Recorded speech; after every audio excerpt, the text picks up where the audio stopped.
হুতি বিরোধী অভিযানের নামে আবারও ইয়েমেনের বেসামরিক এলাকায় অভিযান চালালো যুক্তরাষ্ট্র। মাত্র কয়েক ঘন্টায় 17 দফা বিমান হামলা হয়।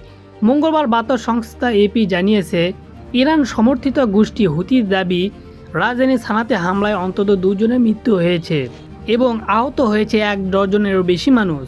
টার্গেট করা হয়েছে আল সালেম, আল সুফান, সাহারা সহ সাদা প্রদেশের বেশ কিছু শহর। ক্ষতিগ্রস্ত হয়েছে বাড়িঘর, গাড়ি। গত 10 দিনে দেশটিতে অর্ধশতাধিক বেসামরিকের মৃত্যু হয়েছে মার্কিন হামলায়। অন্যদিকে মঙ্গলবার মার্কিন রণতরী ও ইসরায়েলের সামরিক ঘাঁটিতে হামলার দাবি করেছে হুতি। এক বিবৃতিতে গোষ্ঠীটির মুখপাত্র ইয়াইয়া সারে জানান, লোহিত সাগরে মার্কিন রণতরী লক্ষ্য করে ছোড়া হয়েছে মিসাইল। ড্রোন হামলা চালানো হয় তেল আবিবের সামরিক স্থাপনাতেও।